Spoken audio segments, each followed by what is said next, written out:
Call the meeting to order. All right, this is the Burlington High School Building Committee, combined Burlington School Committee meeting of April 17th, 2025. The public can also access this meeting via WebEx technology. The Burlington High School Building Committee will hear public comments in person and virtually. Meetings are also broadcast live on Burlington Cable Access TV, and video recordings are being made. This meeting of the Burlington High School Building Committee will be held in person at the location provided on this notice. Members of the public are welcome to attend this in-person meeting. Please note that while an option for remote attendance and participation is being provided as a courtesy to the public, the meeting will not be suspended or terminated if technological problems interrupt the virtual broadcast unless otherwise required by law. Members of the public with particular interest in any subject on this agenda should make plans for in-person versus virtual attendance accordingly.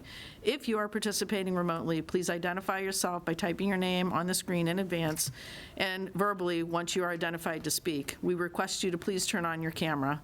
Comments and statements are limited to 3 minutes. If we could please stand for the Pledge of Allegiance. Pledge allegiance to the flag of the United States of America and to the republic for which it stands, one nation, under God, indivisible, with liberty and justice for all.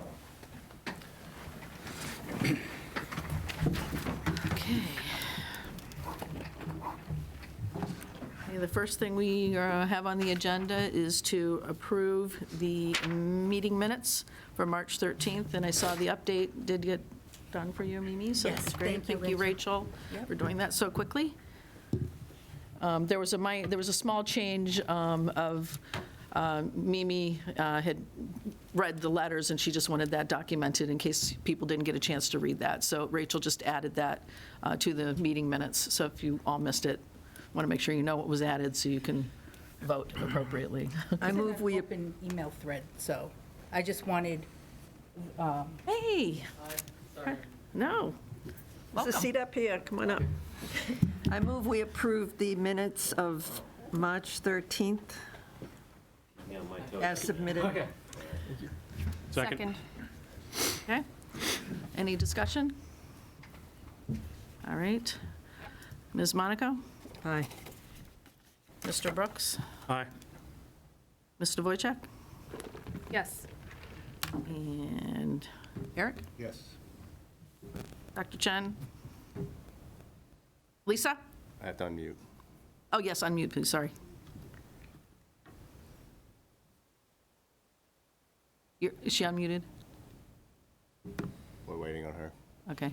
Lisa, you had to be unmuted here. This is the process for everyone who's online. You'll have to be unmuted by Bob first, and then you have to unmute yourself. She voted yes. Yes. Okay, thank you. Joe? Oh, you're gonna make me work?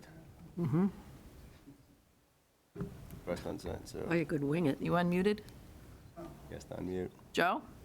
There we go. Yes, I was not able to unmute, but I am now. But Mimi? yes. Chris? Yes. And Bob? Yes. And Doug? yes. Neil? Yes. Laura? One sec. We're going to unmute you. Yes. Thank you. Gail? Yes. And Martha? Yes. You're on the other side of the room. I looked the wrong way. Yeah. Mark?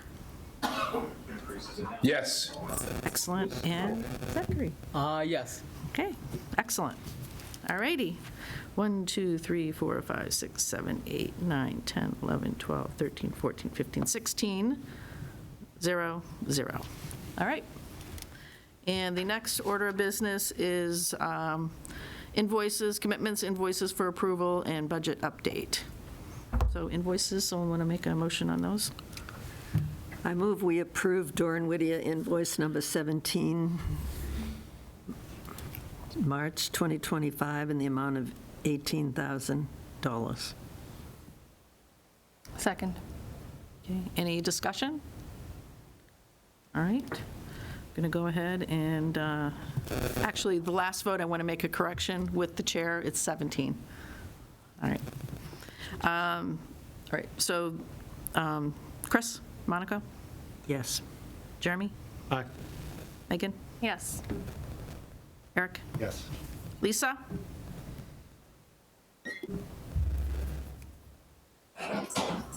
Lisa?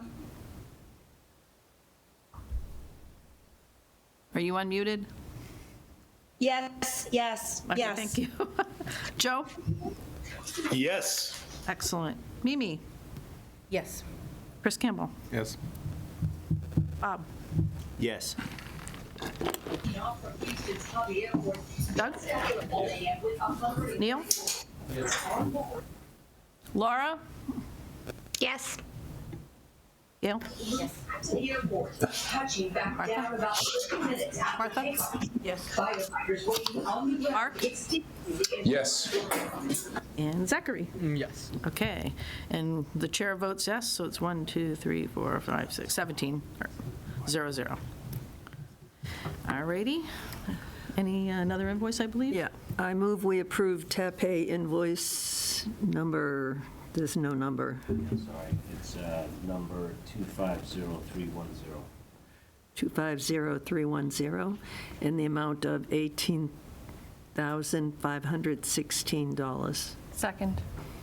Any discussion? Okay, Chris Monaco? Yes. Jeremy? Aye. Megan? Yes. Eric? Yes. Lisa? Yes. Joe? Yes. Mimi? Yes. Chris? Yes. Bob? Yes.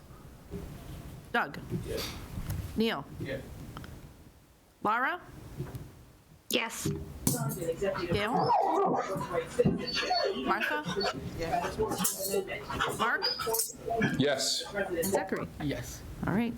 So, and the chair is a yes, so it's 17-0-0. And budget update? Yep, so on the budget update, as you can see, and if you looked at the other invoices closely, we've worked through the feasibility portion of the budget. We are on budget to complete schematic design. And so, TAPay is poised to do that, as is Dore and Whittier. And we still have $100,000 at the discretion of the committee. So that's where we presently are with the budget. When it comes to the schedule, I haven't really done much with the project schedules because we've been waiting to get to this point. Our intention, if I go to the next page, is really to complete schematic design between now and mid-August to be able to bring that to the SBC so that you can vote to approve that. As I mentioned last meeting, we had hoped to get this done a week previously. It's a very tight schedule, and we're going to look to meet that schedule, but I think over the course of the next 4 weeks, depending on decisions that get made tonight, that will dictate whether or not we can complete that schedule or whether or not we need to contemplate potentially going to town meeting in January. But, so that's a kind of TBD, but that's where we are with the overall project schedule. So I'll pause there for a moment and see if there's any questions. Anyone from the committee have a question based on what he just said? Chris? No. Sorry, Jeremy. Through the chair. So just a quick question. We're 95% expended on environmental and site. Are we done with all environmental site work? For right now, yes. Okay, and then, because I guess the point I'm trying to make is we have $100K. If we Yeah, so run that's- long on schedule, are we gonna? Yeah, so that 100,000, that's how it's characterized in this, but that is the discretion, that's the funds that I'm talking about that are the discretion of the school committee. So it's labeled that, and that's more of your discretionary funds. Okay. So we are presently on schedule. It's just tight. And again, and I probably don't have an answer right now, but just like to know what even our current burn rate, what that 100K gives us for schedule Yep. if we do run long. Okay. We'll do. Hopefully we Yeah. won't. All right. Okay. Next is, want me to the next one, or? Yeah. Okay, project schedule we just talked about. And then responses to the Q&A? Yeah. So we had a few questions that were put last meeting, and one relates to, I'll go through these, why wasn't site testing fully completed the previous spring before proposing building plans? And The answer there is the initial ANRAD was performed to determine the wetlands delineation related to the placement of NC1. So that's where we were delineating where the student parking lot was and where wetlands were. At the time, we weren't considering doing anything out in the practice field. Through the design process, I think it became apparent that we needed to explore that, which is why we've had this subsequent ANRAD, which was to determine the wetlands delineation associated with potentially moving the existing varsity field to the practice field location, and that is, that process is ongoing, and I'll touch on that in a few minutes. The next question is, will there be more abutters meetings beyond the upcoming public comment session? And, I think through the course of schematic design, we're going to have a number of community meetings where obviously abutters and the entire Burlington community will be invited and to meet with the project team and the school committee. So we fully expect to do that. There's a question regarding geothermal wells requiring blasting. The answer is no. Those are drill rigs. There is no blasting associated with that. And the last question really related to, will the general public get to vote, or does the building committee make the final decision? And as I think we've explained before, the school building committee will select the preferred option to advance through schematic design. The general public will vote to approve a debt exclusion if the project and the associated schematic design is approved at a future town meeting. So there's a number of steps. I think the school committee ends up recommending to the select board. The select board agrees to put it on town meeting. Town meeting will vote on it to put it on a warrant for a debt exclusion. So it's a process, right? So, but the town ultimately will be voting on any solution. So that's when that will happen. Thank you, Terry. The next item is a PDP to PSR cost estimates for AR8 and NC5. Yep. So I afford me a few minutes to do this. Obviously, coming out of the community meeting, there were some questions about square footage and how it all related and how prices changed. And so I thought it was worthwhile to really focus on AR8 and NC5 and how they developed over time. So, take a step back and look at AR8 during PDP. AR8, if you look at the drawing up in the top left corner of the screen, you'll see the building at the top of the page and the addition. Notice at the bottom of that drawing, there's what looks like a grass field. And that is because at the time, we were proposing just to demolish that whole section of the building. And the total square footage associated with that building was 250,825 square feet. That included a new addition of approximately 119,000 square feet, the renovation of the existing school, which is really the gymnasiums and other bits attached to that. And then there was some consideration for some non-high school space of 21,480 square feet. And that's where we get the 250. And the total cost associated with that was $271,647,810, and at $1 per square foot, that's about $1,083.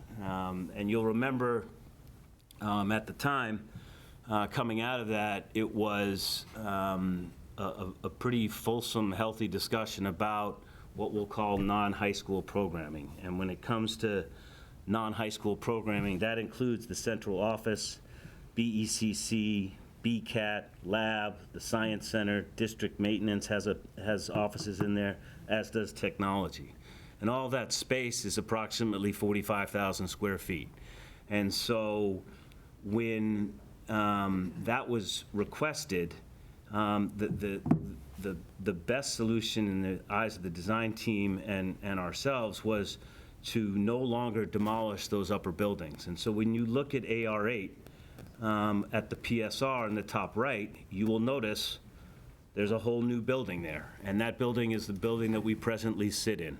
And so that space translates into 96,000 square feet. And you'll notice that the new addition also went up by 40,000 square feet. The rental of the existing school remained effectively the same. But we had a new total square footage of 364,000 square feet. So that's an increase of 113,000 square feet. It's a pretty big jump. And I know I've seen questions that have come through that people have indicated there wasn't a change in cost Well, there definitely was a change in cost because that number went up to $334 million, which is an increase of approximately $63 million to make that change. One thing I will point out is that when you look at the cost per square foot, that actually came down because we're including a bunch of renovated space at a cheaper cost than actually building new. And I'm going to flip the page and go into some real math because I think it's worth it, and so I ask you to bear with me. But one thing I would like people to remember is that we do have 2 other projects in town that have actual numbers with actual contracts that are being built presently. And so when you look at the police station that was funded at last town meeting or in the fall, that price tag is at $46.2 million. That's a square footage of 34,000 square feet, which is a dollar per square foot of about $1,360. That building is 34,000 square feet. It's $46 million. This project is 10 times the size of that. And so I'm not saying that it's 10 times the price, but I just want people to realize that dollar per square foot is what drives these projects, especially at the design phase. The second project that you have is the Fox Hill School. The Fox Hill School is $100 million. That's approximately 92,000 square feet. The square footage cost on that is, almost $300 lower than the police station. And it comes in at $1,086, which kind of ties to what the original AR8 PDP submission was. But again, that building's, 92,000 square feet. NC5 is 3 times that. So 3 times 100 is 300 million. And so when I think of like where our numbers are, I've got goalposts of work that's actually being done in town between 300 and 460 odd million dollars. And so the dollars per square foot, I think are very reasonable. And so, Chris, do you have a question or, no, sorry. I know Martha has a question. Yep. but, So I'll pause there because I haven't gotten into the math yet. I just wanted to go back to when you were describing the pictures Yes. on the slides, and you may have misspoke, or I just want to clarify, you said there's a whole new building in the picture on the right, and it's not a whole new building. It's not a new building, It's a whole new picture that right. was not on the picture I think I on the mentioned that left. it's the building that we Yeah, sit in right and- now. Yes, right. So I just want to clarify that for anyone who's listening. There's not a whole new building there. There is a picture on the right side there of the current building that will be renovated under this plan. Correct. To include all those programs that you described that still exist here. Yeah, plus the BECC will be moved into this spot. So I just, in case somebody heard there's a whole new building, I just wanted to be clear, it's new on the picture, but it's this building that will be renovated. It is not a brand-new building. Correct. Thank you. Thank you, Martha. Yeah, and one of the other things that I think I should mention when it comes to the PSR for AR8, we did include a little over $1 million to build a restroom, sort of small concession at the existing field. I think through discussions over the last couple months, there's thoughts of trying to enhance that facility to have more of a field house. So, you'll see in this footnote here, we've included, or we've estimated some additional dollars of $5.5 million to build a field house. It's not included in that. I just want people to know that, if we're going to build a field house that's of square footage of 4,000 or 5,000 square feet, there's a cost to that. And so I just wanted to highlight that to folks. So I'm going to actually turn the page and do this for I'm going to do this for AR8, and I can do it for the other 2 as well, but does my screen actually go up there? Or is that you, Bob? Yours is the bottom left pointer, mine's the hand up here, so you can point. Yeah. I just don't know if I can, anyway. So, let's focus on the left-hand side, right? That's AR8 back in PDP. And you will see that we have those associated square footages with, the new addition, and we estimated that at $480 a square foot. We did that for both the renovating of the existing school and the existing 9 high school spaces at $450 a square foot. And so that trade cost came out at $116.5 million. Associated with each of these options is design-specific elements of it. And so, for that, it includes ground improvements, hazmat, demo, site work. And so that's what that $27 million is right here. You add those together and you come up with a trade cost of $143.9 million. And then from there, in the estimating process, effectively, we started adding allowances. So there's escalation. D&P contingency is design and pricing contingency. Phasing, because the project takes time. There is something called, and so in this instance, that was $42.7 million. General conditions and general requirements, that's what contractors put on the job in order to run it. And in this instance, we estimated that at $14.4 million. You add all of those numbers up and you come up to $201 million. And then from there, there's a number of adders for bonds and insurance. You can see I put the percentages there, a fee and an additional contingency on that. That gets added to those numbers above. And we come up at a ECC, which is estimated cost to complete, of $217 million. And for those on the committee, you will remember that at this stage of design, including at PSR, we take that cost to complete from a construction perspective and add 25% for all the fees, for the designer, for the OPM. There's FF&E in there. There's additional contingency. That just gets added on top of that, which was the $54 million, and that's how we come up to the $271 million. So I'll pause there for a second because I know that's a lot, but that is the math of, and this is all on our website, but I've tried to put it in a format so that folks can see from where we got to one to the next one.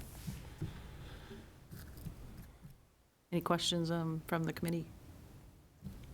Okay, yes. Wait, I don't know if you went over this, but what was the second, the one on the right side? So good question. So what we're doing, Zach, is we're going from this one to this one. Okay? So AR8 at preferred schematic report. Now look at what happens from a square footage perspective. The new addition increases from 119 to 160. The renovate the existing school stays about the same size. And the renovate the existing non-high school spaces, that's the 96,000 square feet that I referenced earlier.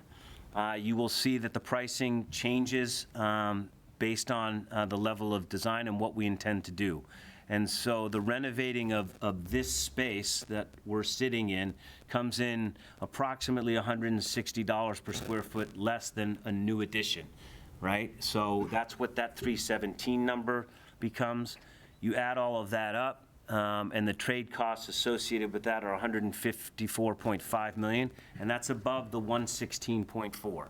So there's your biggest increase right there.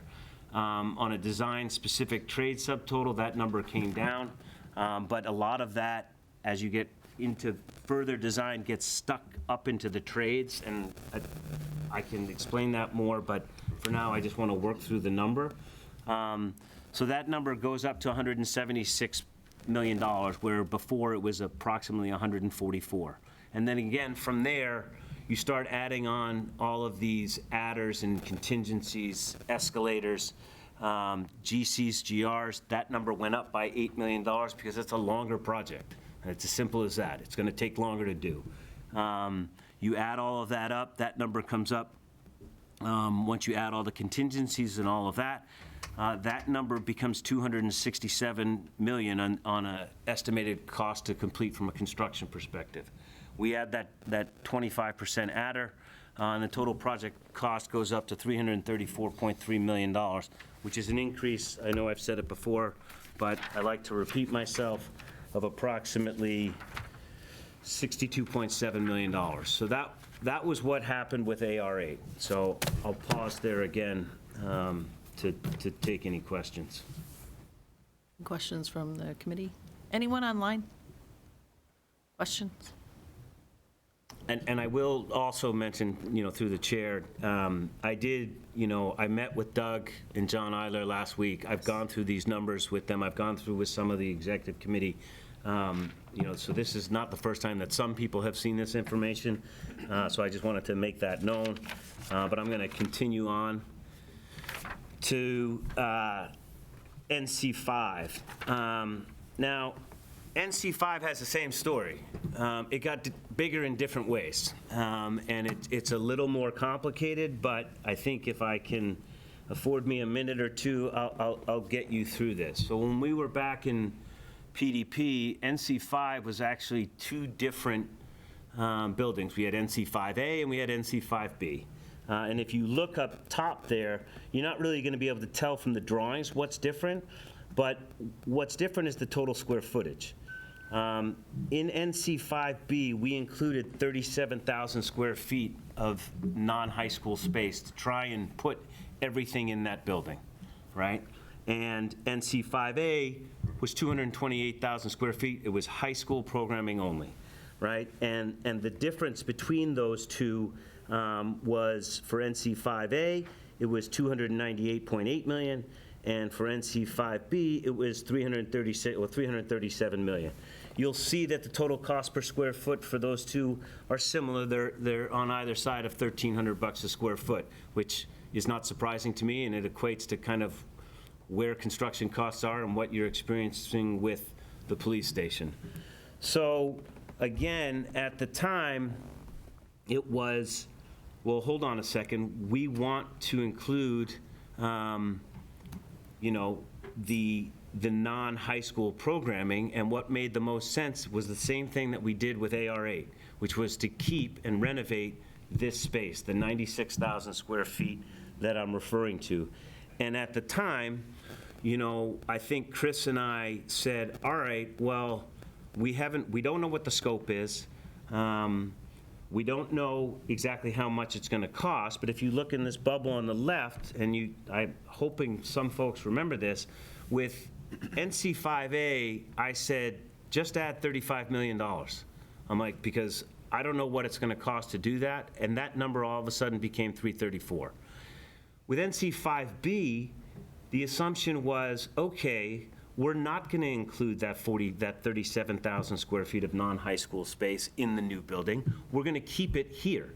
So we're going to take that out, we're going to use that money, and then I said, but you might as well add another 10 million, which is why in a presentation that I gave to Ways and Means, and in the number that was shown 2 weeks ago, it was $347 million, right? That's how we got there. So there's that. Now we go into PSR. With PSR, I want you to kind of closely look at what happens with square footage. So new construction goes down to 207.6 thousand square feet as opposed to where it was in NC5A of 228, and in NC5B it was at 265. The reno of the existing school, that's basically the gymnasiums in that space, that's the 73,000 square feet. Then you see the non-high school space, this additional reno, that's the same 96,000 square feet that we included. And that all of a sudden gets us to a square footage of 377,125 gross square foot. Total cost was estimated at that as being $346.4 million. You'll notice the cost per square foot also goes down considerably, down to $918, and that's principally because of that addition of all of that renovated space coming in at a lower dollar per square foot than new construction. So again, I'll pause there before I go into the painful math. It's actually good. It's not algebra, but I like it. So again, Terry, thank you. Any questions from the committee or anyone online? And Doug, I know you guys went through it in detail last week. And were there any questions that came up that you thought were, that needed more clarification than what's here? Mike's off. No. Mike's off.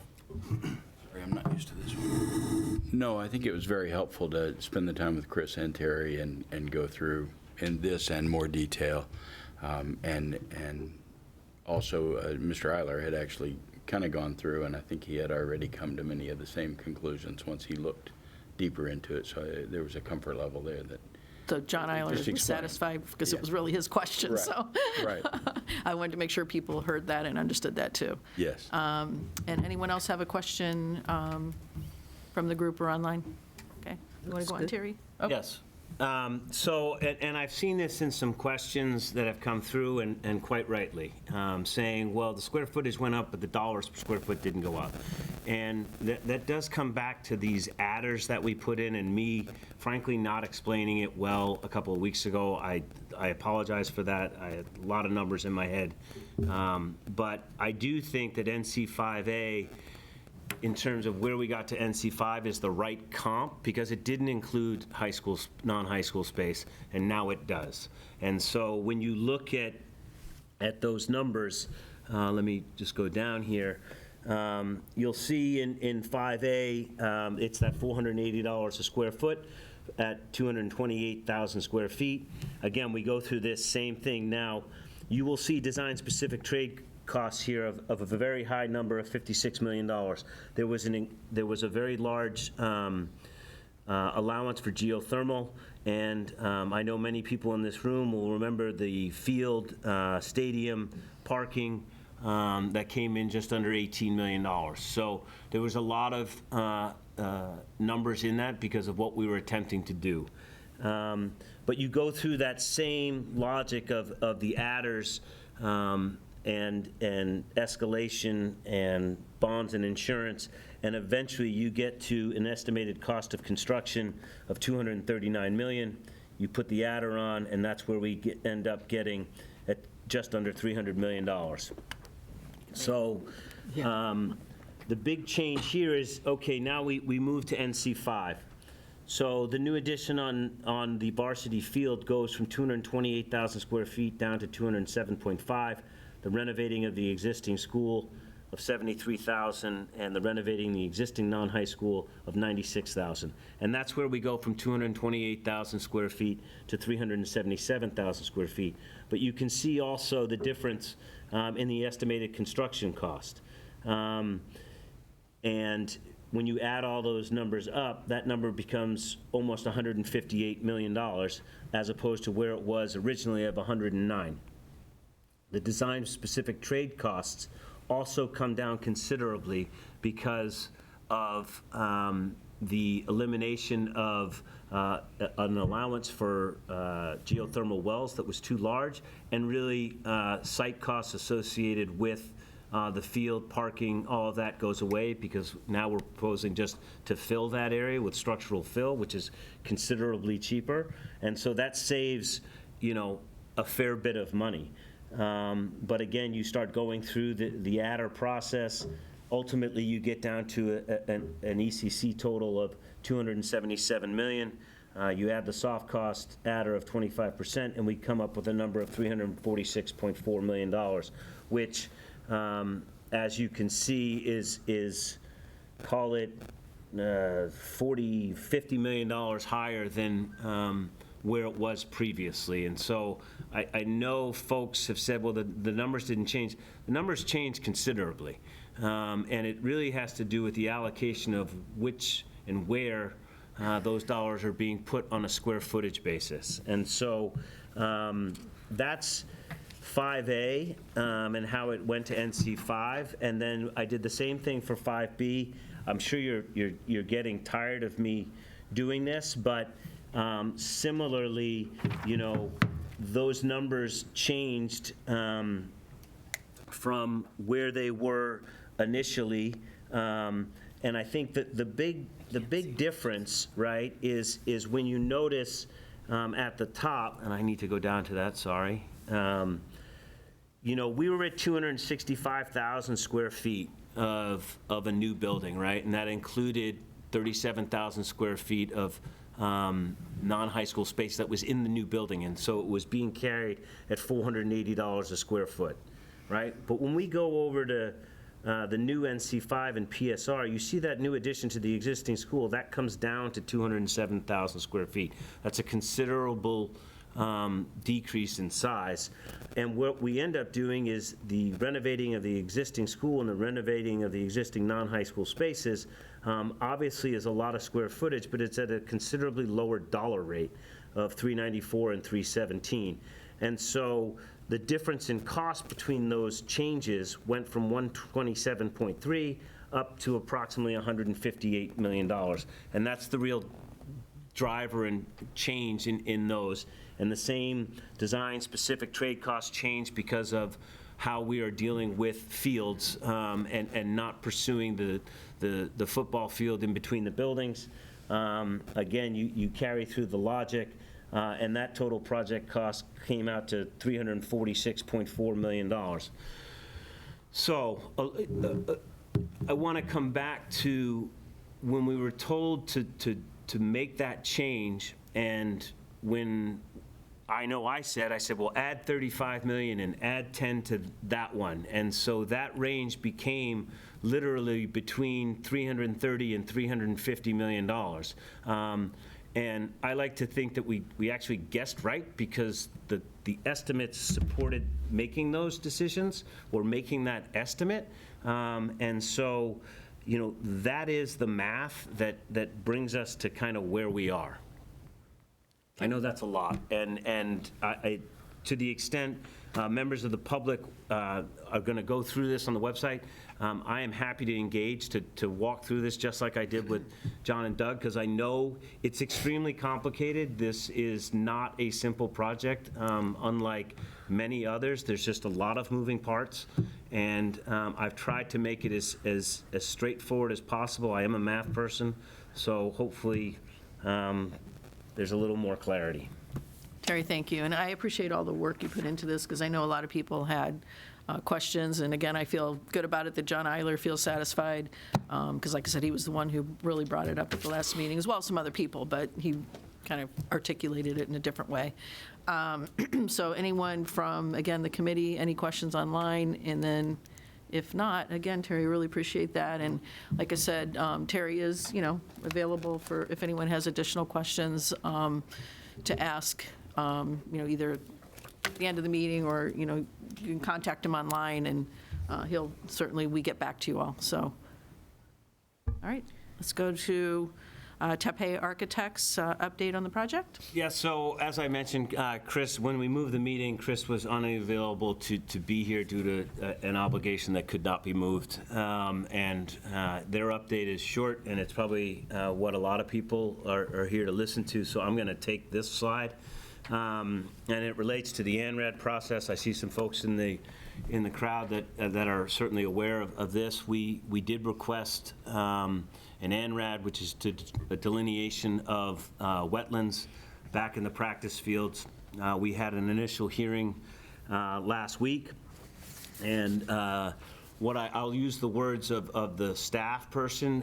We are largely in agreement as to the flagging. There was a few areas, small, that they were going to go out on last Friday and move, but largely what you see here is the delineation of the wetlands. And you can read what it says on the right-hand side.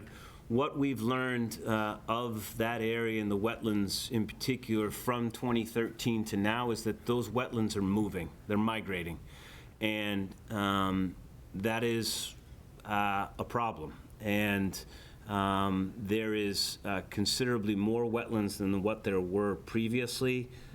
You know, as an example, if folks can get their bearings, this little triangle here comes up. This is the softball field, which is actually delineated as a wetland. And so that lets you know that things have moved quite a bit. You'll also notice that access right through this little spit here is another problem. And do I think we could fit just a field there? Possibly. Do we think it's worth it? We do not. You know, because of the current status of the wetlands and the fact that we're not really sure what's going to happen, and I think many people in this room can attest to that area being unsuitable for a stadium-type complex, makes that I don't think worthwhile, and you know, conclusion of the professional team is that a permanent varsity field around the wetlands is not recommended. That's Chris's opinion, my opinion, and the opinion of our civil engineer.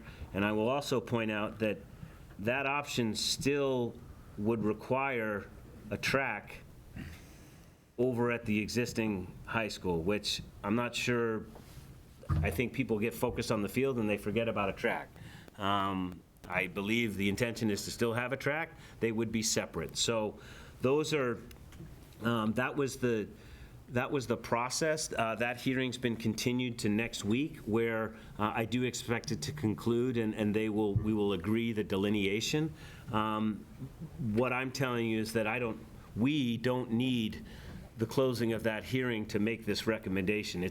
If anything, it's going to get more restricted in terms of usable space or constructible space. So that's where we are on that. So I will pause and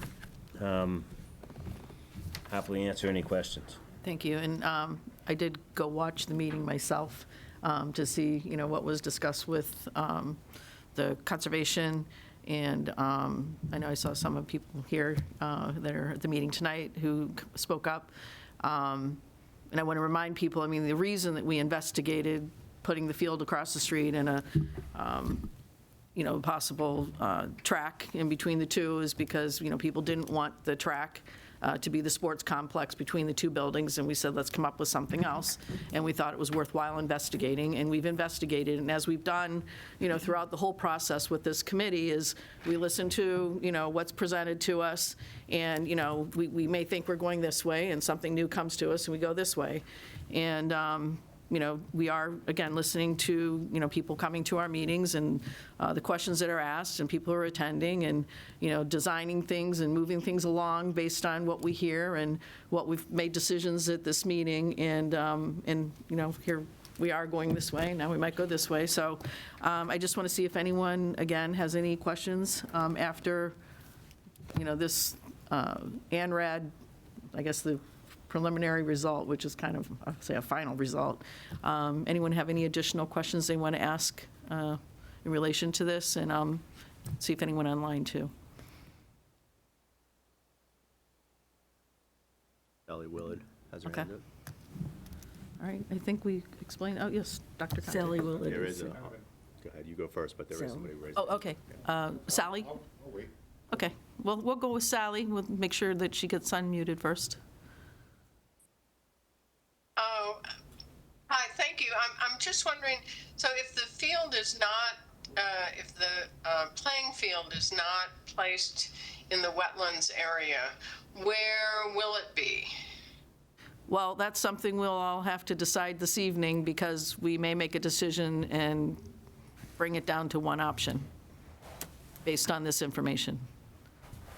Okay, thank you. Eric? Barry, I was going to ask, again, on the high school site, is there any other buildable place that we're magically missing? No. The only space was between the two buildings. Yeah, I mean, I think, and I would, I think Chris and his team did extensive work in terms of evaluating existing site conditions as to where we can put things. And on this site, we are where we are. And I don't think people want it to be off the campus either. certainly don't. Right, so, like I said, I think based on this information, we'll go to the next subject matter here in the agenda, unless there's anything else that Terry wanted to add. And slide 8, it is really up for you guys to have your own general discussion. I didn't list the pros and cons of AR8 and NC5. In the appendix of the materials is everything that was included from TAP A at the last meeting that includes phasing, pros and cons. So I don't think you guys are pretty educated on that, so I'm actually going to shut my mouth and see where we go. So, again, based on the new information that we have with ANRAD and the fact that we only were down to 2 options, we really don't have an option to put a football field somewhere else. Did anyone want to have any discussion about, should we, in talking about, the timing that Terry's talking about is starting to get tight, that we really need to make a decision I'll make a. in terms, yeah, thank you. I think everyone knows that my preference was NC5. I've been very vocal about that. But reality is reality, and we can't move the field and have it on the campus, so it just doesn't make any sense to me. I think that AR8 is a good compromise. It's a new building, except the gym and the auditorium will be renovated. But aside from that, it's a brand-new high school and renovated space up here. And my biggest concern about it is disruption for the students and the teachers for the time that it takes to build it. But the only other way that NC5 would have worked is if we had put the football stadium in between the two buildings, and that is not fair to the people who live in the neighborhoods. I rode around, I looked at the streets, I went down your street, Millie, and I saw how, close it is. And we have to think about people who live near the school buildings. So I will make a motion to eliminate NC5, even though it was my favorite. It's just not doable. Second. Is there anyone who wants any additional discussion on that? Yeah, so members of the select board reached out to members of this committee, and I feel like it bears at least mentioning. They were considering the purchase of Rogers Piano to place Varsity Field at a cost of around $5 million, and then possibly the Vinebrook site. So they had asked us to consider at least or discuss the potential of moving Varsity Field off campus to Rogers Piano. I interpreted that request if we were not making a decision to keep our current football field. The way I interpret it is if we were keeping NC5 as an option. Correct. That's the way I interpreted it, the And I question. just wanted to put that out there because I think it bears on the conversation, and, Right. I'd like to just And I sing just, around it. and Doug, I'll have you go first. And I would just say a point of information, on questioning that email, I believe it became clear that that was an individual select board member's opinion. Oh, yes. It was not representing the select board. They have not entertained buying Rogers Piano for this. They have not entertained, the Vinebrook is in the floodplain, and we've been told there's no building on that. So I'm not sure where that confusion is, because that's been pretty clear for a long time. And other members of the select board spoke at the last community meeting, asking us to sharpen pencils and look at other areas. So again, I believe they I'm did just ask, trying to they asked vet us that to out. Yep. take this out and not change it. And I think that is a question to be asked. I was going to ask that, and maybe we'll get to it after or we can do it now. I mean, but that is a question. then we'll go back. The way I read the email that we all received today by a select board member who was writing to express their individual opinion was that we keep NC5 on the table until we have discussed whether placing the varsity football field at Marshall Simons Middle School or some other site has been discussed. That's how I heard it, as a plea for keeping both options on the table, not making a decision tonight in order to buy time to have a community discussion about it. That's how I interpret it. Anyone else? I have a comment. Do we know if the Rogers Piano site is large enough for the field? I don't know where the parking would be for that. I don't know how students would get to the field safely. I think there are a lot of questions still about that idea, and it hasn't been purchased yet either. So I think holding back on the project and the process has drawbacks as well.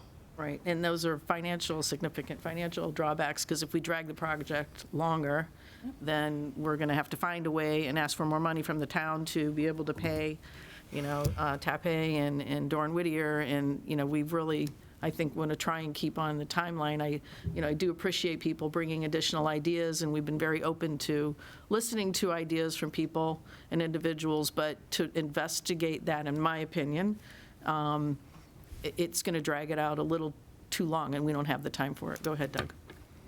From a Ways and Means standpoint, I would also say that the concern there is the idea of removing property from the commercial tax base.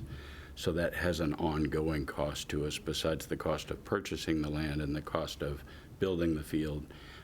You really have a loss of revenue annually, which at this moment is not as large, but that's a prime piece of real estate that likely will over time, certainly during the lifetime of that stadium, become a significant generator of revenue. So, Thank you. Martha, I think you sort of had your hand up. I just wanted to, Speak into the microphone. well, You can move it. does it matter? They told us not to touch the microphone, so. I just wanted to put out an alternate perspective on AR8, which is that the construction of AR8 will be louder and probably have more vibrations and be more disruptive to the students in many ways, other than if we were to build the NC5, which would be farther away from the students in the building. But it's my understanding, and someone should correct me if I'm wrong, that the students will not be moving back and forth and back and forth and back and forth as different phases of the construction. It's my understanding that there would be one phase of building the new wing, and then the students will move into the new wing, and then they will demolish the old. And I believe there's an exception of the music department and the auditorium. So yes, the AR8 will be more disruptive in terms of noise and maybe vibrations, and it will be more disruptive for the music department. But otherwise, there's only one move. And people may have been thinking about other high school projects in the area, like at Arlington High School, where I think the students had to move 3 or 4 times. I worked at Danvers High School when they were renovated, and the kids had to move a couple of times. But there's the same amount of moving the students out and the teachers out of their classrooms and into a new thing. So I'm comfortable with the AR8 in terms of not being significantly more disruptive for the students. Any of this, I feel bad because these are kids who've been through COVID, and I wish we didn't have to disrupt anybody. But we also need a new high school, and I'm glad we're moving forward with the new high school. Thank you. Thank you, Martha. Anyone online that had their hand up? Can you tell?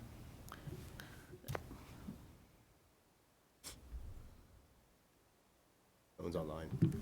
And Millie wants to ask a question. You want to come up and ask your question, Millie? You have a question? Okay.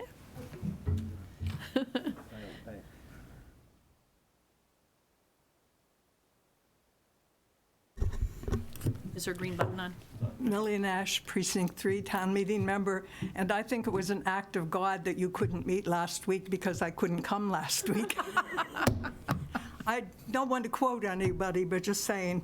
What I was going to say last week, because one of my neighbors said, Millie, you should practice the art of the compromise. I didn't know what that was, but I thought I should think about that, and I happen to favor the AR8, but because I'm in the art of the compromise, and if Chris can do it, I can do it.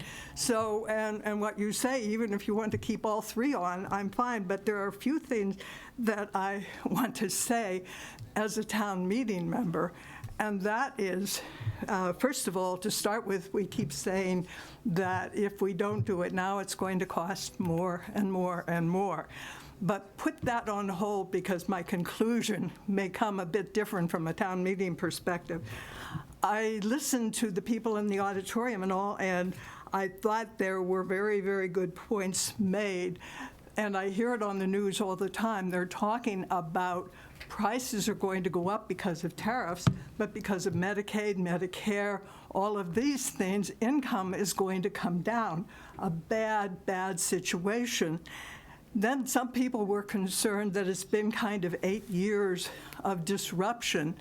And one of the things you talked about was, we'll maybe postpone a little bit longer because we've got these plans in place. Climate change may make some differences, tariffs may make some differences, who knows? I think it's important that maybe what we should do, I favor the AR8, but I think, and I might suggest, that we postpone the beginning of it for 4 years, because we aren't quite sure of a number of things. And this would also give the people who were disrupted by the COVID a chance not to be disrupted any further. They would be out and it would be a new disruption. But it would also be time to think about the lease at Meadowbrook. When it is up, what if they don't want that? Would that be an alternative play? I hate even to think of that, so pretend I didn't say it. But I think that from town meeting's perspective, in the past, what we had always done was when we didn't have enough money to do it without a debt exclusion or Prop 2.5, we said, hold on, maintain what we have. We don't want to do that kind of thing. And when I think of all the people I talk to who are scared about what's happening to their Social Security, that they may need Medicaid, is it going to be there, and all those things, waiting 4 years to see might be a bad idea. And here's the reason. And I heard this on 2 news channels, that there are periods when the prices are going up and everything's going down, and when they happened in town meeting and we postponed doing anything, then when the prices started to come down, but nobody had any money because they were paying the debts when things were high, they couldn't buy them. So when we built, we didn't pay more, we paid fewer dollars than we would have if we had done it earlier. So I am hoping that one of the things you will consider is whichever design you tie, you make a postponement of 4 years before you initiate it, because that gives us a chance to see how so many variables play out. Thank you. Thank you, Millie. And I hope I didn't go over 3 minutes, but at least I'm here. Thank you. Anyone else want to ask a question or make a comment? I would just offer a comment. Ms. Nash, thank you for speaking. At the current escalation rate that Terry was talking about, that would add, if it holds, about $70 million to the project cost, just on rough numbers, about $15 million per year if we waited 4 years. So. You seem more sure than the economists that I've listened to on both sides. I'm just saying. No, thank you for your comment. I appreciate it. Like, so All right, so again, I think we have a first and a second, and very quickly. Okay. Yeah. And your name, please? My name's Mary Jean Lucas, 24 Arlington Road. Very close neighbor to where AR8 will be placed, right at the top of the staircase. And so I think this is going to be very disruptive to my household and to several of the neighbors down at the dead-end part of Arlington Road. So I just would like you to keep that in mind. It's much closer than the original building. And I do have a lot of concerns about traffic, noise, when you're talking about disruption, vibration, all of that. Thank you. Well, thank you. All right. So we have a first and a second, and no more discussion. On AR8 itself? To vote off NC 5. So you want to make the motion again, just to remind people? It's to eliminate NC5. And we had a second for that with Megan, and no more discussion with the committee? All right, I'm going to go ahead and take a vote. Chris, Monaco? Aye. Jeremy? Aye. Megan? Yes. Eric? Yes. Okay. Lisa? Yes. Joe? Yes. Mimi? Yes. Chris Campbell? Yes. Bob? Yes. Doug? Yes. Neil? Yes. Laura?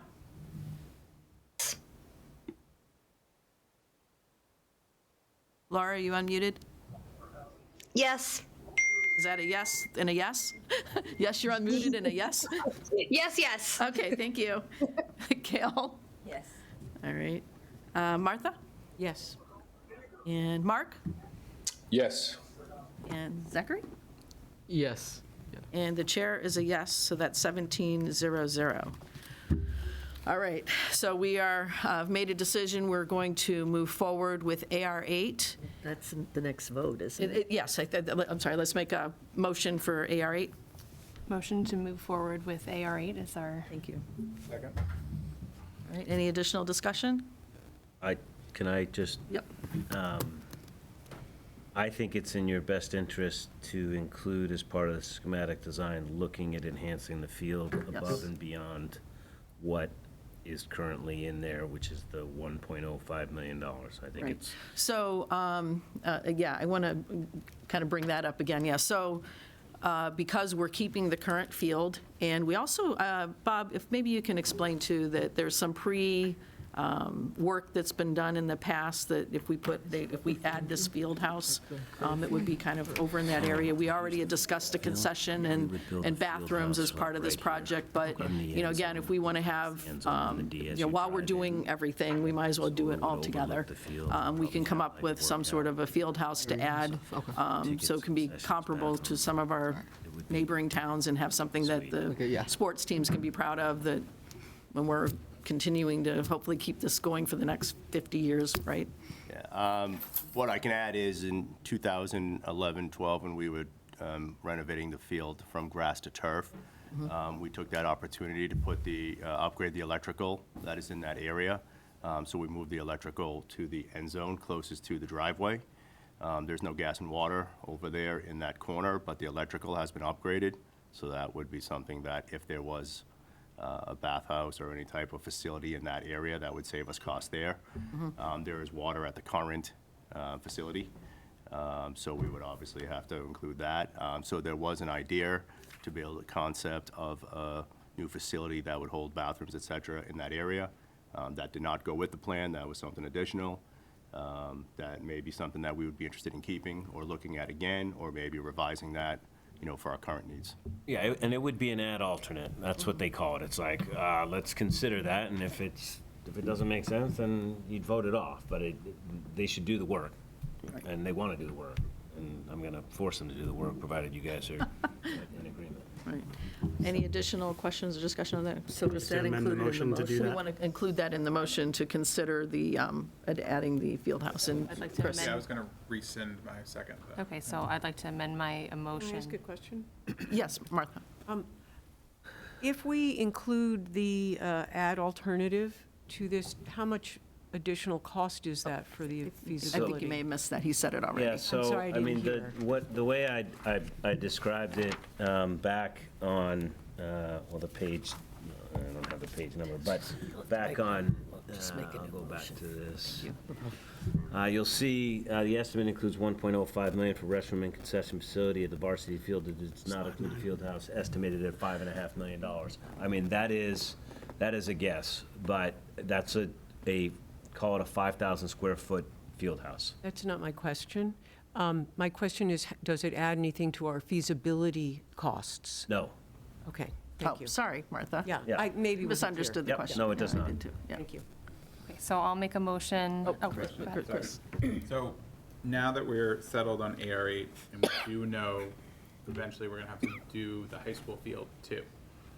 Can't imagine people are going to love if we get done a high school project and then 3 years later we have to do the field as well. And I just want to ask before we, vote on what 339 million with if we do the 5.5 with it. Should we have considered some upgrade to the field too, and just get it all done at once rather than waiting and then having to go back to town meeting after we have a brand new high school and a field house and then saying, oh, just kidding, we also need to turf the field. So, and Doug, and then I would like Bob also just to chime in on the timing of, what kind of work we anticipate on the field, and then Doug, why don't you go first, and I'm going to have Bob talk. So I guess I have a couple of thoughts. What advantage does it give us? Is it just that we already have the feasibility study going, and so they would do some kind of rough design with the plan? Because I think that you're going to see considerable pushback to say, well, first we added bathrooms and a concession stand, which is a clear need. And now we're adding a 5,000 square foot locker room and field house, which is not a clear need. That becomes a want in my mind. And we're adding more money, which I think when we start trying to justify this, those kinds of things will be enough to make some people say they didn't take this seriously. So I have a concern about that, but I catch the point that it's something we can take back off, and really we're taking advantage of having this contract for a feasibility study. That's what I assume you're saying, Terry. Yeah, that's exactly right. I mean, so when I say it's an add alternate, but I just want to make that it is clear. very clear that we're not doing that, or the budget allows that. And you know, where we presently are is, if you remember the math sheets, like design and pricing contingency at 15%, that soft cost has 5% contingency. Like, there's contingencies built in, and it's going to be up to the decision of this group as to whether or not that makes sense. It is a completely separate building, so it's kind of very simple to say no. And so the add alternate would be bathrooms, concessions, field house. Right, so that would be my request, that we get both of those numbers. We would have both of them as add alternates. Sorry, I wasn't clear on that. No, that's fine. I think but that's exactly what we would do. And my second thought is on the adding in the replacement early. Again, one, it's early, and two, it's in our capital plan that every 10 or 11 years, based on engineering testing of safety, that we added in. And three, you would be financing a 10-year field for 25 years. So you'd still be paying significantly when you had to replace it again in 10 years. And so I would like to keep that off of the bonding schedule, because it's a, you know.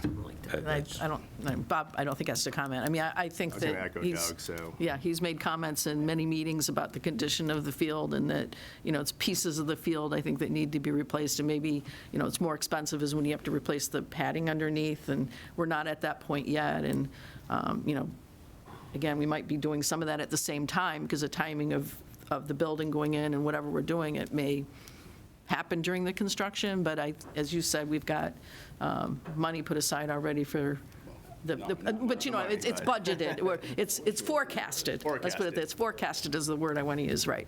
Okay, so any other questions or comments? Eric, yes.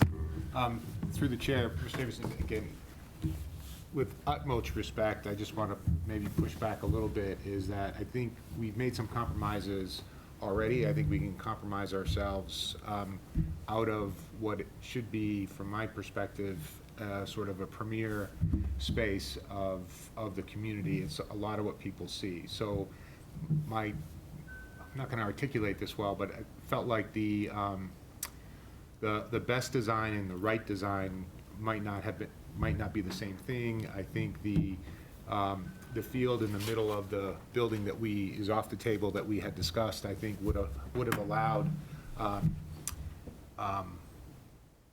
and would have created a facility that would have, again, provided a lot of amenities, and I think drawn a lot of people to the project and maybe helped support the project.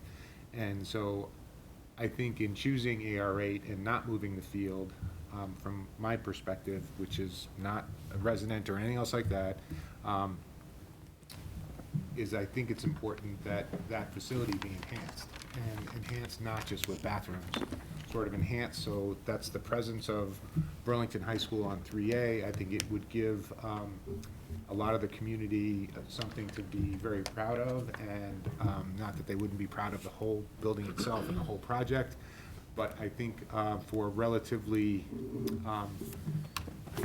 proportionally very sort of cost for us to consider, it would be, I think, a great way to enhance the design that we're sort of talking about now, where we're keeping some of the facility and really trying to do the best thing. So I guess there may be less expensive things to do, and I know we need to be very mindful of that, but this might be one aspect of the project where it becomes a rallying point and something for the students and for the folks, because that part of the site is used so heavily for us. I had a hard time coming back in, because I think we had 300 or 400 kids sort of on there, and I think it's just a great way to highlight what Burlington is, and if it's, if it's $2 million for bathrooms and, slightly more for something there we could have some space outside, it just might be worth us to consider, is all I'm trying to say. And I'm not saying it well, but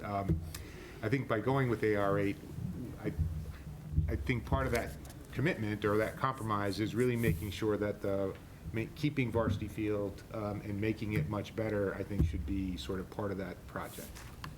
Exactly. Again, if I'm not saying that well. Yeah. but You can say it much Zachary, better. well, he's been kind of Please clean up nodding what and I'm asking, trying want to to say say or something. disagree with me. I completely agree. I think that's probably, like, this is a good thing to kind of combine, I guess, like, to kind of just further, like, finalize kind of the, like, project. Like, it's something to be proud of. It's something that would, I guess, just make this even better of an addition. I don't know, that probably was very vague. Oh, you sound better than I do, so that's all right. And from a student's perspective, when you are attending sporting events, Yeah. wanted to hear what your perspective is on what things are currently today and maybe what that would do if we had something new. Yeah, the bathrooms thing is obviously an issue. That's something that people run into all the time. And then, like, the workout spaces, they're older, the concession spaces, they're older, so, there's definitely just, like, a lot of, like, room for improvement, and I think that, like athletic department as well as just, like, other parts of the school would, like, appreciate that, just from, like, a student perspective, but. Thank you. That's why you're here. Yeah. All right, thank you. So. To make her motion.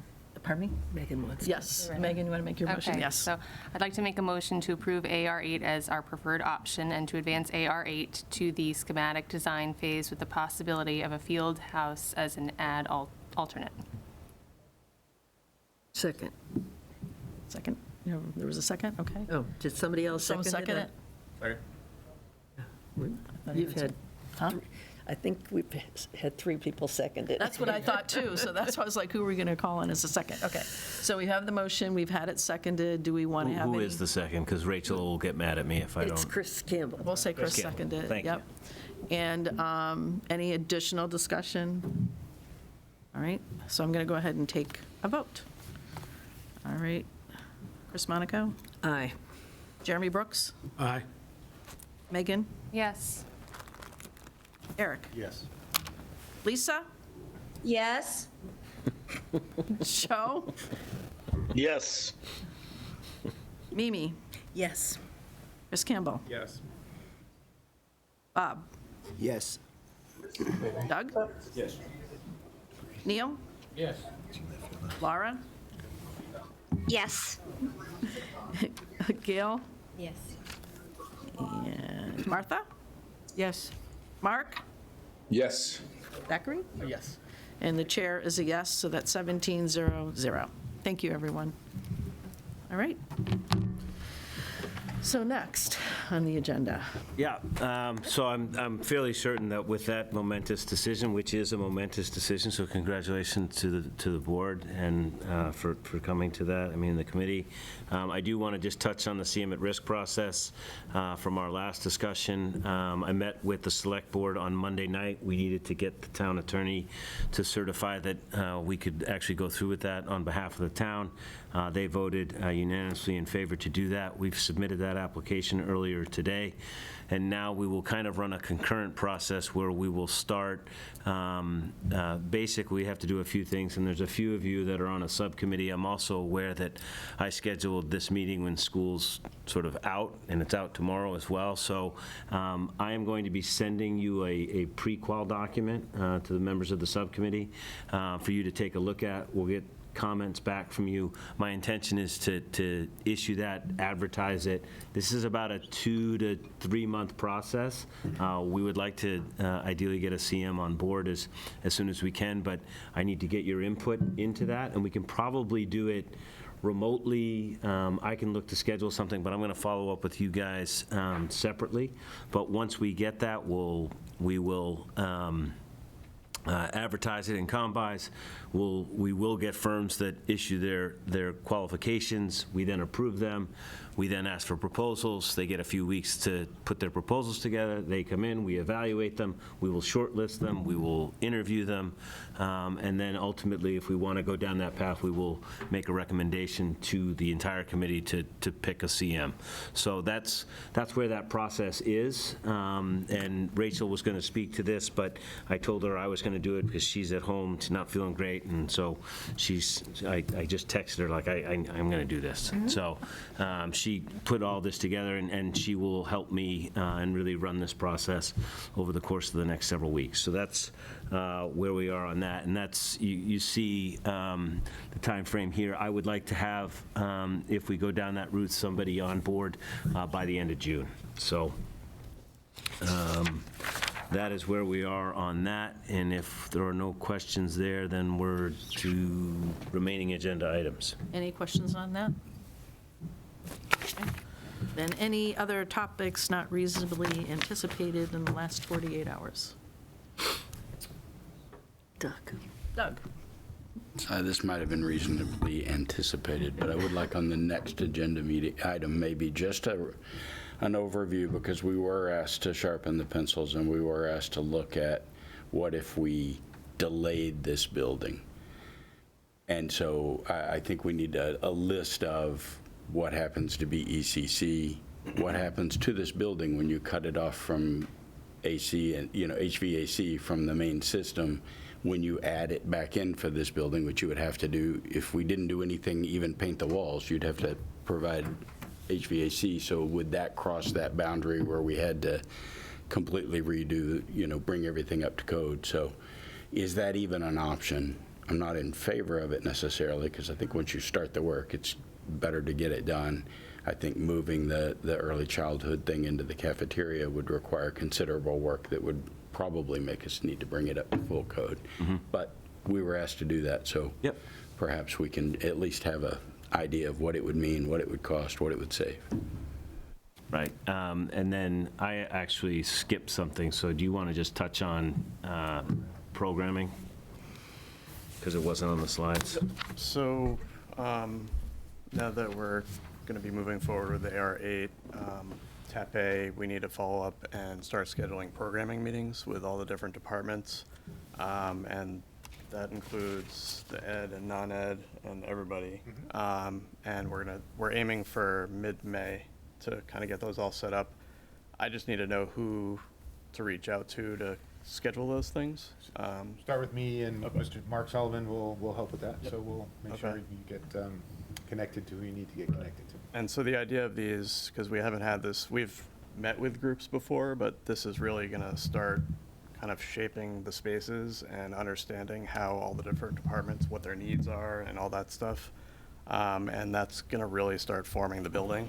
It's going to transform the shape, the interior spaces, all these things will kind of nudge around. And that's really what's going to be driving kind of the design through SD. So in the next week or so, we'll probably be reaching out about that stuff and get that scheduled. After next week. Right, and so our next SBC meeting is in 3 weeks' time, but I chose not to include that here because I didn't know where we were going to end up, but they're going to have a fairly detailed work plan and schedule for the next 3 to 4 months as we go through SD, so you should be prepared to see that. So they're working on that now. It's something they're very familiar with, but you'll see that at our next meeting. Thank you. Any other anticipated? All right. Any public comment? Sherry. Hi, Sherry Ellis. Thank you for your 3 Hickory patience, Lane. by the way. Can the public comment be on what you've been discussing tonight, or does it have to be something that's not on the agenda? Anything. Okay. So I just had questions, which I have emailed some of the committee, if not all of them. And you weren't really discussing it that tonight, so didn't really get into it. It's more about, I think, a little bit related to what Doug said as well, this particular building and the size of this building and what will happen if you hit the certain level to need to renovate it totally or more completely. From what I've seen, the numbers, square footage of what's existing versus what is proposed I don't, and that's why I said I want to better understand, but 24,000 square feet for kind of what the programming is, but the building is 96,000 square feet. So it seems very oversized, of which I don't know if some of that can be reduced, save some money. I don't fully understand that, but from what I'm seeing in the pictures and the numbers that I've been given, and is there an elevator in this building already from the first to the second floor, so that already exists? Yes. Okay, I didn't remember. Been here a long time since I've been here. That's not a code building. So if that exists already, then that kind of also answers my question about, do we need the cafeteria end? If we have enough square footage in this section here that the cafeteria doesn't need to be here, is that some square footage that can be saved, money saved in the project? So again, I don't understand a lot of it, but from the pictures I see and the numbers I've been given, I don't see where the 96,000 totally is needed. Some estimates were 45, I saw 37, nowhere near 96. So it's just questions. Thank you. Thank you, Sherry. Anyone else in the audience? Yep. Thank you. My name is Eileen Sickler. To Sherry's point about the 96,000 square feet, that's, 45 of it or so has been identified. So the other 50,000, is that going to be, rented out? Is that going to be used, outside of the school? Commercial reasons, and it's the town, people renting it. It's 50,000 square feet. It's a lot. And I'm just thinking about the programming. Do we then, when we build out that 96,000 square feet, do we have that in mind? And I don't know if we want to, talk about that a little bit, because there's the second floor. Is that what you're referring to? I think so, The Catherine. second floor, which is kind of a, we'll call it, it can be it's right now a blank space, right? We can do, it has to be renovated. You can't not touch it, right? And it would be space that, we do all the, boarding and make it look good, but I think there are things that can be done with it, which would be school-related, that we've, I don't know if you want to talk about it a little bit, Eric. I know we've kind of, in some of the executive session meetings, we've talked about it a little bit. But it's space that would definitely be able to be used. Right. By the town or by residents? And could be a combination. Even through the chair, even through, we haven't sort of finalized the programming conversation yet, but some of the existing programming space may not be adequate for what we're trying to put in it. So they just, by building them adequate space, if we have the opportunity, might be better. So the easiest example of that might be the preschool, because the preschool classrooms are built in what used to be sort of an open high school single classroom, so they have walls that aren't permanent, they're open at the ceiling so they can be heated and cooled, there's no internal bathrooms, so they're not ideal preschool classroom space. We may not be able to get ideal classroom preschool space even here, but I'm sure we can do a better job of what they currently have. So it may require more square footage. They have very little storage. We have tricycles all over the place. I mean, so it might be something where we need more. Is it possible that we rent some space? Yes, we have a history of doing that here. We had Bay Path in that section. We had lab offices in that section, and so I would probably assume it would be some educationally related group if we were to do that, but we're not opposed to doing that if there would be space to do that. I don't think it would ever be sort of unutilized or empty. There's lots of people who are in compromised space now that I think we could improve their space and improve their experience. But I do think we need to articulate that better. Sherry, your point is we need to show you how we're using the space and what programs that will be placed there. And then, so again, I agree with sort of both of your points, and that work will be ongoing. Got it. Thank you. Thank you very much. Good question. And I want to correct myself. It was an executive committee meeting, not executive session. Wrong thing came out of my mouth. Yes, you, sir.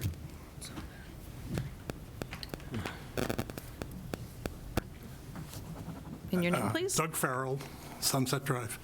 2 questions. Now that 8 is kind of on the go path, the mechanical part of it, the HVAC, if you do the well system, it's round numbers $23 million.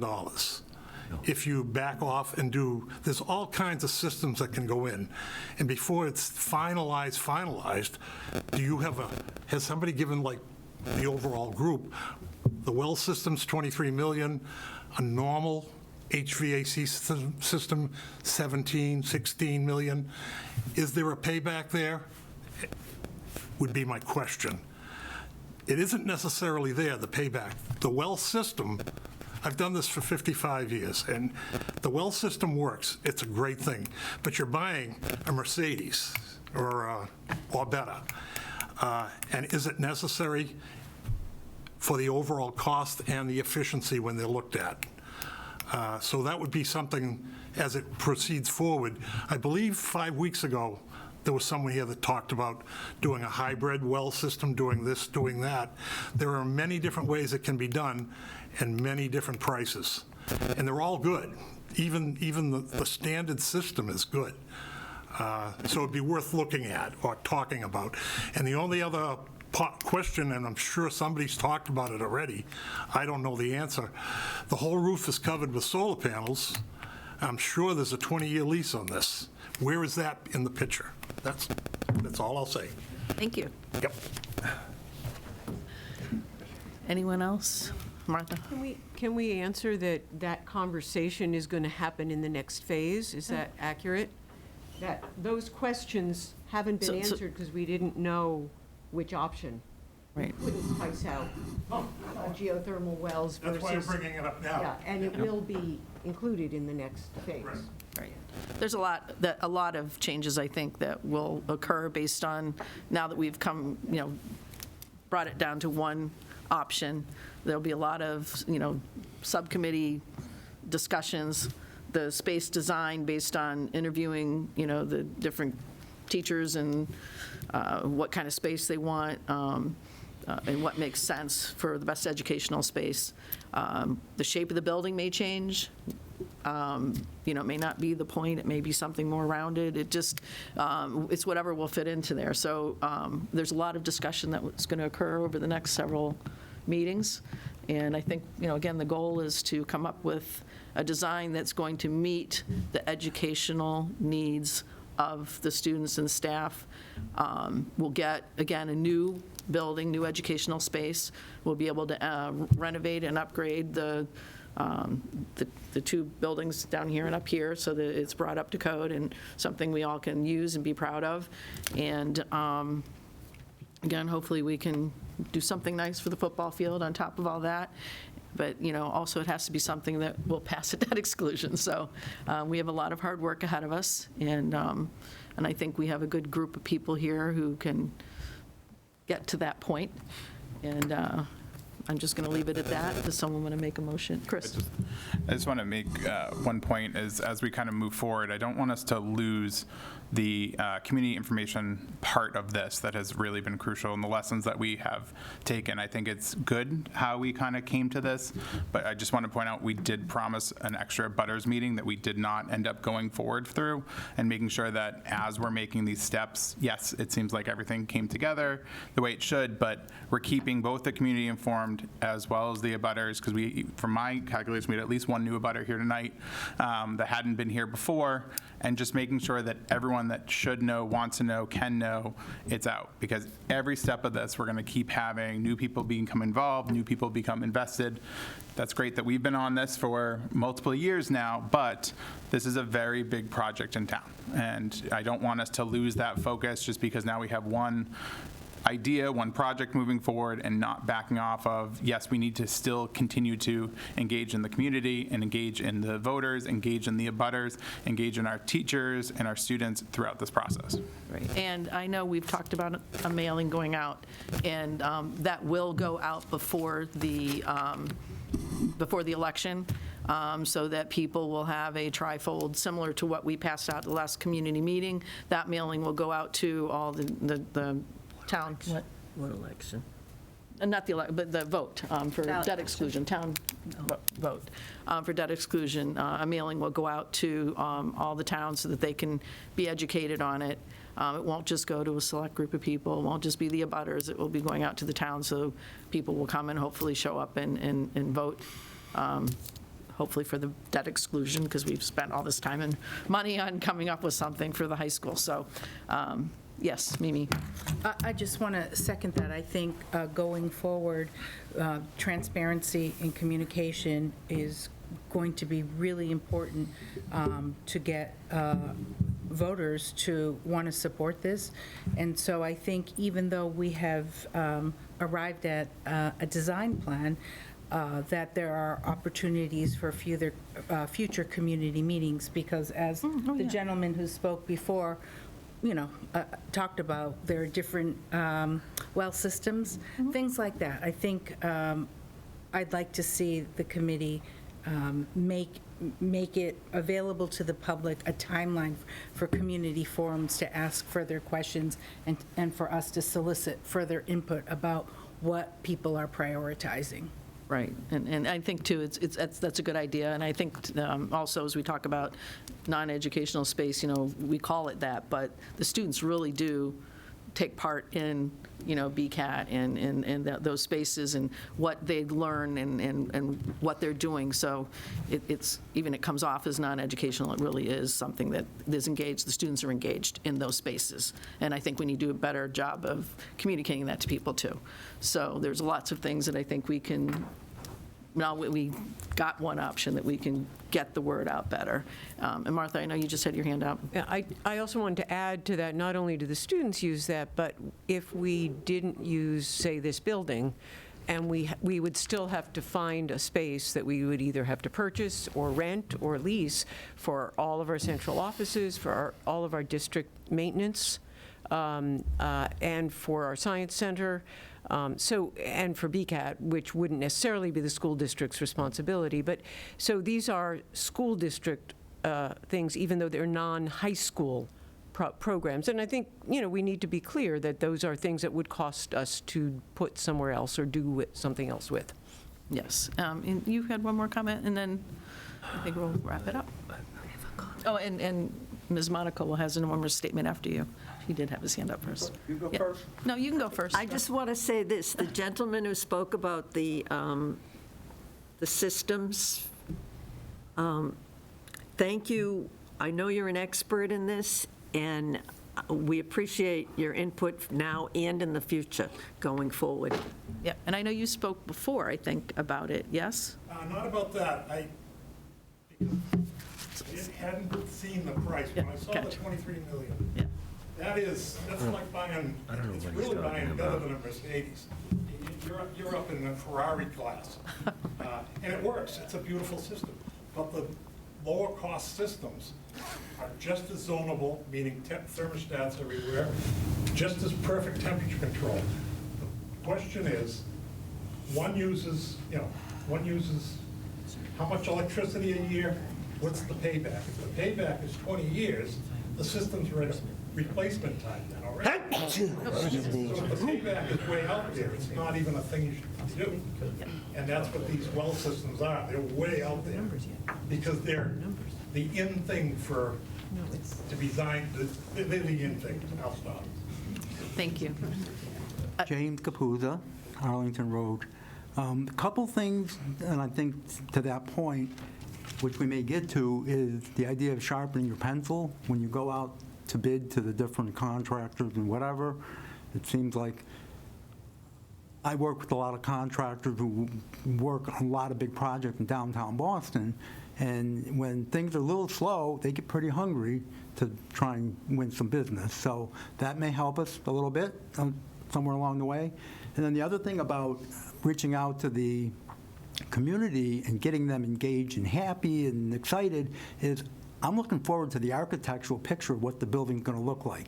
And I really think if you want to capture some excitement, that can go a long way. I mean, picture's worth 1,000 words and even more. So those are my two comments. Sharpen the pencil and looking forward to the design. Thank you. Thank you. Yep. Did you have another comment? No, I just wanted to thank him because I know he knows what he's talking about. I have one more comment. Now that we've selected AR8, I would like everyone, including the student body, to come up with a better name for our project. And so it may be, if you want to email me with potential names, I will happily take them. This is going to be a new high school where we're renovating some existing space. We need to come up with something better than AR8, and since my creative license has been revoked, I'm going to ask for some assistance, and then maybe we come up with 5 or 6 names and we distribute it to the school community. I'm thinking out loud. I want to stop calling it AR8. Yep, sounds good. That's your challenge. All right. I move we adjourn. Second. Any discussion? All in favor? Aye.